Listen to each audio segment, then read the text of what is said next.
धोबी और उसके परिवार की कहानी। एक समय की बात है। अवधपुर नामक गांव में रामू नाम का एक धोबी अपनी पत्नी और बच्चों के साथ रहता था।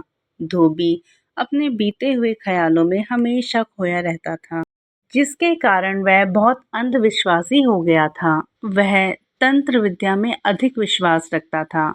धोबी को अपने बेटे से बहुत अधिक लगाव था, जिसके कारण उसका बेटा भी उसी की तरह अंधविश्वासी होता जा रहा था। लेकिन धोबी की पत्नी बहुत ही समझदार और बुद्धिमान औरत थी। वह चाहती थी कि उसका बेटा उसके पति की तरह अंधविश्वासी ना बने, इसलिए वह अपने बच्चे को पिता से दूर रखने की कोशिश करती रहती थी। एक बार धोबी का बेटा एक सपना देखता है, जिसमें वह अपने आप को मरा हुआ पाता है। रात में सोते सोते अचानक वह उठता है और जोर जोर से चिल्लाने लगता है, मैं मर गया, मैं मर गया। उसकी आवाज सुन उसके माता पिता उसके पास आते हैं और उसके चिल्लाने की वजह पूछते हैं। वह अपने स्वप्न में देखी हुई सारी बातों को बता देता है।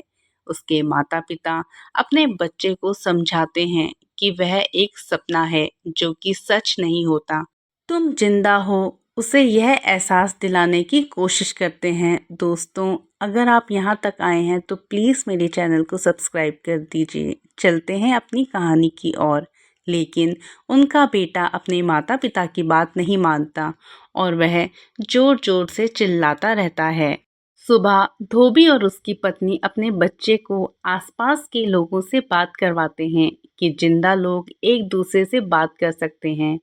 लोग उसके हाथों में खुजली करते हैं और कई तरह से उसे यह एहसास दिलाते हैं कि वह जिंदा है। लेकिन वह लड़का किसी की बात ही नहीं मानता।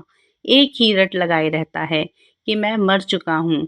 अब धोबी और उसकी पत्नी को कुछ समझ में नहीं आ रहा था कि वह अपने बच्चे का भ्रम कैसे दूर करें। वह दोनों अपने बच्चे को दिमाग के डॉक्टर को दिखाने के लिए ले गए। डॉक्टर बच्चे को उसकी दिल की धड़कन सुनाकर उसे जिंदा होने का प्रमाण भी देते हैं, लेकिन उसका भी कोई प्रभाव नहीं पड़ा। अब बच्चे के माता पिता उसको लेकर ऐसी जगह पर गए जहां पर किसी व्यक्ति की मृत्यु हुई थी। उस व्यक्ति को देखते हुए उसके माता पिता ने बच्चे के अंगूठे पर पिन चुबा दी, जिसके कारण बच्चे के अंगूठे से खून की एक बूंद बाहर आ जाती है। जबकि ठीक ऐसे ही उस मरे हुए व्यक्ति के साथ भी किया, लेकिन उस व्यक्ति के अंगूठे से खून नहीं निकला। इस तरह से उसके माता पिता अपने बच्चे को यह समझाने की कोशिश कर रहे थे कि जिंदा व्यक्ति के शरीर से खून निकलता है, जबकि मरे हुए व्यक्ति के शरीर से खून नहीं निकलता। इस तरह से अब बच्चे को विश्वास हो गया कि वह जिंदा है और उसने अपनी जिद को छोड़ दिया। इस कहानी का मुख्य उद्देश्य यह है कि हमें अपनी जिद पर ही नहीं अड़े रहना चाहिए। हमें और लोगों की बात भी माननी चाहिए और समझना चाहिए कि मेरा हित और अनहित किस में है। दोस्तों, अगर आपको कहानी अच्छी लगी हो तो प्लीज़ मेरी चैनल को सब्सक्राइब करें। धन्यवाद।